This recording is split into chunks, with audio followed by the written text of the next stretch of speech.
Hello and welcome. Welcome to Africa News Tonight from the English to Africa service of the Voice of America, your source for Pan-African news and world developments. I'm Yeheyes Wuhib in Washington. Coming up on Africa News Tonight. We should not allow the idea of who should be a mediator to further delay the situation that you have just mentioned. The humanitarian situation is first-hand in any peace process. Nansongo Molero, who teaches diplomacy and international relations at the Technical University in Kenya, on the need to push for a ceasefire in Ethiopia's Tigray region. Also, protesters clashed with police in Tunisia's capital over the weekend.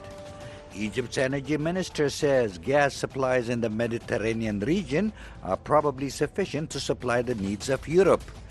And the NBA says Hall of Famer Dikembe Mutombo is undergoing treatment for a brain tumor. We'll have these stories and more on Africa News Tonight. We start with our top story. With Ethiopian and Eritrean forces pushing into the Tigray region, international concern is growing about rising civilian casualties. A short time ago today, Antonio Guterres, the Secretary General of the United Nations, called on for an immediate ceasefire in the conflict. The situation in Ethiopia is spiraling out of control. Violence and destruction have reached alarming levels. The social fabric is being ripped apart. Hostilities in the Tigray region of Ethiopia must end now, including the immediate withdrawal and disengagement of Eritrean armed forces from Ethiopia. There is no military solution. Civilians are paying a horrific price. Indiscriminate attacks, including in residential areas, are killing more innocent people every day, damaging critical infrastructure and limiting access to vital services. Hundreds of thousands of people have been forced to flee their homes since hostilities resumed in August, many of them for the second time. And we are also hearing disturbing accounts of sexual violence and other acts of brutality against women, children and men. All parties must adhere to their obligations under international humanitarian law. Civilians must be protected, and so too humanitarian workers who are being attacked and even killed delivering life-saving humanitarian aid. The level of need is staggering. Even before the resumption of hostilities, 13 million people required food and other support across Tigray, Amhara and Afar. Deliveries of aid into Tigray have been suspended for more than 7 weeks, and assistance to Amhara and Afar has also been disrupted. All parties must allow and facilitate the rapid and unimpeded passage of humanitarian relief for all civilians in need. The United Nations is ready to support the African Union in every possible way to end this nightmare for the Ethiopian people. We need the urgent resumption of talks towards an effective, lasting political settlement. And the international community must rally together now for peace in Ethiopia. That was UN Secretary General Antonio Guterres. International concern is rising about an offensive by Ethiopian and Eritrean government forces in Ethiopia's Tigray region. Ethiopia's federal authorities on Monday said they will assume control of airports and other infrastructure in the region, while the Tigray regional government said it would respect an African Union call for an immediate ceasefire. Mohammed Yusuf reports from VOA's News Center in Nairobi. Ethiopian authorities said Monday their forces will take charge of the aviation, transport and communication infrastructure in the embattled Tigray region. The head of the Horn Institute for Strategic Studies, Hassan Khananji, told VOA the government's goal is to control the movement of the rebels and humanitarian services in the Tigray region. Any limitations to ability to transport and move around and communicate tends to heighten an existing, situation. Such a humanitarian situation is already going on right now in Ethiopia. In part because, number one, humanitarian organizations are going to find it harder to reach those areas.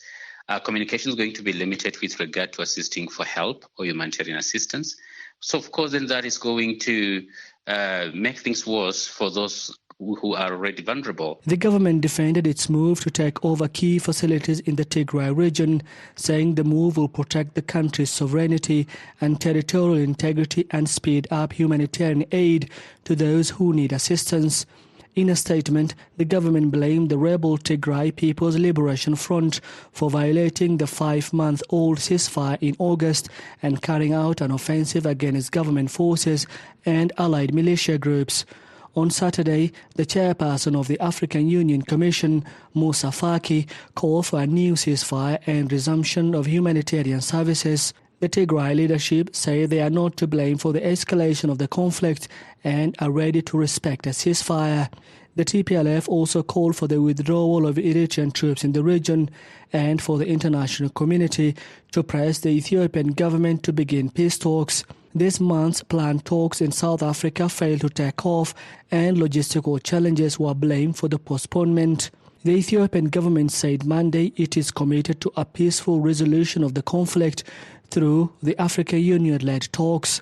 However, the government and TPLF have yet to agree on who should lead the reconciliation process. Nasongo Muliro teaches diplomacy and international relations at the Technical University in Kenya. He says mediation and political settlement take time, but there is an immediate need to push for a ceasefire and provide urgent humanitarian support to the war victims. We should not allow the idea of who should be a mediator to further delay the situation that you have just mentioned. The humanitarian situation is first-hand in any peace process. That even before we jump to the mediator, if there is a ceasefire, then have we provided the welfare, survival mechanisms for the victims before we think of now resolving the conflict? The conflict, which began in November 2020 in the Tigray region between the government forces and the Tigray rebel groups, has led to the deaths of tens of thousands. Rights groups accuse both sides of committing widespread human rights violations. The UN Humanitarian Office says 20 million Ethiopians need humanitarian assistance and thousands of people continue to flee conflict in the north of the country due to conflict. Mohammed Yusuf for VOA News, Nairobi. Egypt's energy minister says gas supplies in the Mediterranean region are probably sufficient to supply the needs of Europe if investments are made to exploit gas fields in the area. Edward Iranian reports from Cairo. Egyptian TV reported Saturday that Cypriot President Nikos Anastasiadis thanked Egypt for its efforts to jointly coordinate the exploitation of regional undersea natural gas resources by putting together the East Mediterranean Gas Forum last June. Arab media also reported Saturday that Egypt's energy minister Tariq al-Mullah, who attended the one-day conference attended by several nations in Cyprus Friday, said that gas supplies in the East Med region will be what he called a lifesaver for Europe at a time of crisis and could eventually meet Europe's gas needs if the proper investments are made. Egypt has been critical in the past of European and international finance institutions for being unwilling or unenthusiastic about making investments in regional oil fields to share the burden of bringing gas production in several undersea fields online, which is frequently very costly. Egyptian political sociologist Saeed Sadiq tells VOA that the current international crisis resulting from the conflict between Russia and Ukraine could eventually subside, and if Russian gas was again pumped to Europe, it would make some East Med gas fields less profitable to exploit. Sadiq points out that a number of East Mediterranean gas fields are fraught with problems linked to regional rivalries and conflicts between Egypt and Turkey over fields near Libya and Greece, and Turkey over fields in Cypriot territorial waters and in fields between Greece and Turkey. The Mediterranean is full of gas enough to export. But the trouble is the struggle, especially the problem with Libya is problematic and it will take time. The Qana field in Lebanon was not ready. Turkey, as I mentioned, wants a part of the pie. And that's why they were trying to do a lot of things. They tried to harass Greece. Sadik noted that Russian President Vladimir Putin reportedly told his Turkish counterpart Recep Tayyip Erdogan when the latter visited Moscow recently that he should extend the Turk Stream natural gas pipeline going from Russia to Turkey into Eastern Europe. Sadik added that such a move angered a number of countries and that it would take several years to do in any case. U.S.-based energy analyst Paul Sullivan concurs with Sadik, pointing out that there is a lot of gas in the eastern Mediterranean region, but it takes a long time to develop gas fields and transport infrastructure to get the gas to market. He stresses that over time, the East Mediterranean gas fields could bring much more gas to Europe and other places. Investing in these fields, he adds, includes financial and even political and physical risks as well. Edward Uranian for VOA News, Cairo. The NBA says Hall of Famer Dikembe Mutombo is undergoing treatment for a brain tumor. The AP's Ben Thomas of the Associated Press takes a look at the career of the native of the Democratic Republic of Congo, both on the court and off. I would give you 15, 14, 12 points, whatever. The coach, whatever, many times I touch the ball. But I don't have to score 20 points to make everyone happy. He could score, but in his playing days, Dikembe Mutombo made a name for himself with his defensive prowess. Not in my house. A shot-blocking ability enhanced by his 7'2" height and celebrated in a Geico insurance ad. Happier than Dikembe Mutombo blocking a shot. Coming out of Georgetown, Mutombo spent 18 seasons in the NBA, playing for Denver, Atlanta, Houston, Philadelphia, New York, and the then New Jersey Nets. An 8-time All-Star, 4-time Defensive Player of the Year, and 3-time All-NBA selection. Inducted into the Hall of Fame in 2015. I'm fortunate and blessed. But off the court, Mutombo has made a mark with his humanitarian work. His foundation focuses on health, education, and quality of life in his home country, the Congo, building a 170-bed hospital in the capital, Kinshasa, that's treated nearly 500,000 people, regardless of their ability to pay. The 56-year-old has also served on the boards of the Special Olympics, the CDC Foundation, and the U.S. Fund for UNICEF, the UN Children's Foundation. Mutombo speaks 9 languages, all in that deep voice. The NBA says Mutombo is undergoing treatment for the brain tumor in Atlanta and is in great spirits. I'm Ben Thomas.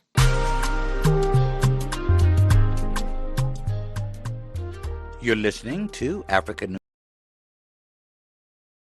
News Tonight on the Voice of America. I'm Iheyes Wuhib in Washington. The U.S. Chamber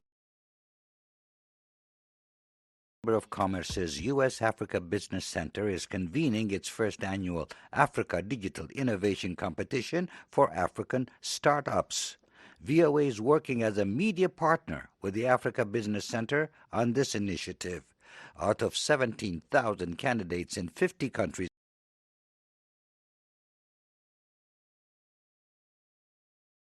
in Africa, the top 10 finalists have been decided, and for the next 2 weeks, we'll bring you a look at each one of them. We begin with Amdango Ogenkiwe William from Nigeria, whose startup, Valley Bee, leverages tech to design and manufacture sensor-enabled beehives that help farmers monitor their bees remotely.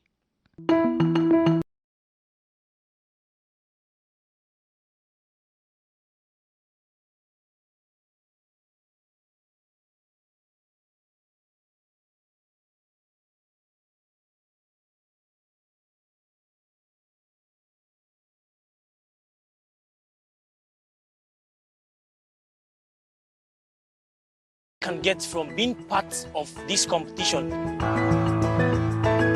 Being one of the top 10 finalists in this competition means a lot to me personally and also to our startup because this would give us the opportunity to showcase our work and our technology to the world. This would have a massive impact on the climate and also on local beekeepers.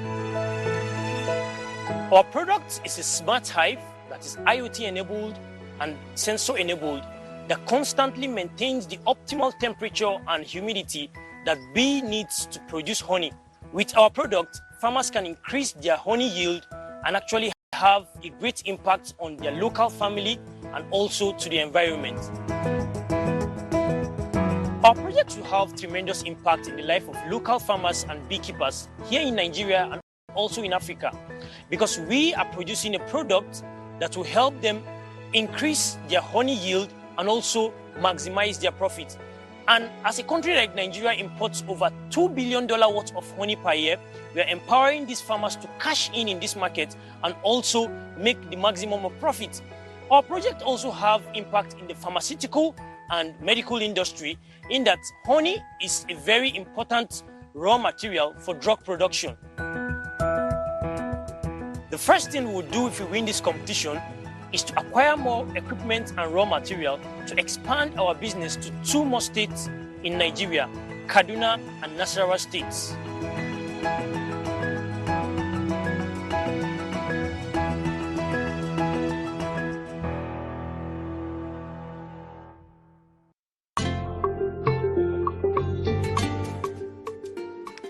That was Imadago Ogenekiwe William from Nigeria, whose startup Valley Bee leverages tech to design and manufacture sensor-enabled beehives. Cameroon. In Cameroon, thousands of people protested today against separatist attacks and abductions at schools and churches. Demonstrators demanded to know the whereabouts of scores of people, including 5 Catholic priests, a nun, and 2 worshippers taken last month from a church on Cameroon's western border with Nigeria. Moki Edwin Kinzeka reports from Yaoundé, Cameroon.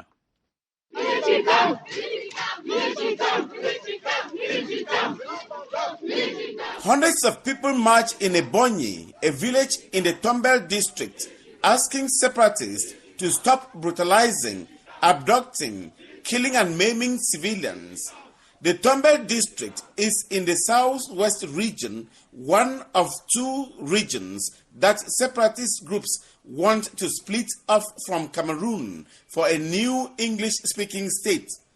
During the daily protest that started Saturday, demonstrators say they want all schools shut down by rebels to reopen so children can have an education.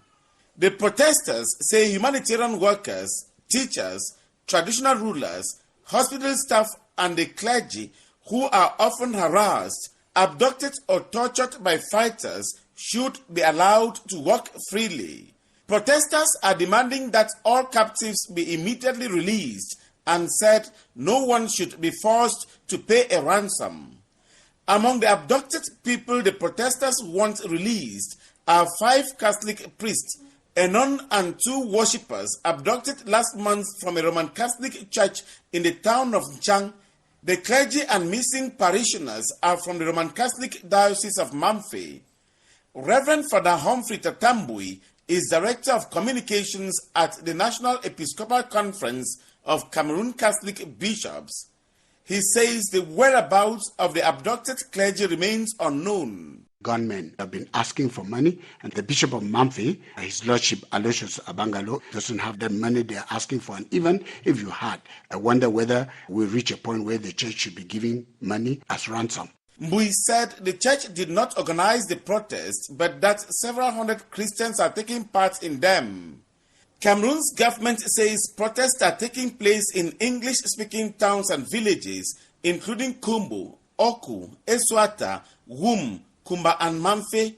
The government said it ordered troops to protect the protesters. Capo Daniel is Deputy Defense Chief of the Amazonian Defense Forces, one of the main separatist groups. Daniel accuses the government of organizing the protest to give the impression that locals are revolting against the rebels. We have seen enablers of Cameroon rule corrupt some Ambazonian forces to get population to rise up and stage this propaganda march past calling for the disarmament of Ambazonian forces and the support of the Cameroon state. We will send our forces in those areas to investigate, and anybody that organizes such treasonous demonstration will be brought to justice. Daniel did not say the form of punishment fighters will dole out. Protesters said they are counting on Cameroon government troops to protect the safety of all civilians. The government said it did not organize the protest. Civilians say their communities organized the protests because people are angry with separatists for torturing the civilians that separatists claim to be protecting. Cameroon's separatist crisis began with protests against the dominance of the French language in 2016 and degenerated into conflict the following year. The UN says the crisis has left more than 3,300 people dead and displaced more than 750,000 others. Moki Edwin Kinzaka for VOA News, Yaoundé, Cameroon. Protesters clashed with police in Tunisian capital over the weekend. Reuters says the protests took place Friday and Saturday in the poor districts of Etada, Men, and Intilika. They erupted following the burial of a young man who died in August in a fall during a police chase. The news service Al Arabiya says two opposition groups, Ennahda Party and the Free Constitutional Party, also staged a large protest Saturday against President Kais Saied. Saied seized power and dissolved parliament last year amid food and fuel shortages and rising unemployment. The French news agency AFP says some in the crowd shouted, "Down, down, the coup will fail," and revolution against dictator Kais. The news service says former Prime Minister Ali Lareye says people are angry, and in his words, he said, "We are telling him to leave." The UN mission in Mali, MINUSMA, says a highway bomb killed 2 peacekeepers today and injured 4 others in the northern part of the country. According to the French news agency AFP, the mission tweeted that their vehicle hit an unimprovised explosive device during a search and detection mission. MINUSMA has 12,000 personnel in Mali. The UN says extremists linked to Al-Qaeda and the Islamic State have used IEDs and mines to kill 74 peacekeepers since the start of the mission 9 years ago. The explosive devices also killed 103 civilians and injured 297 last year.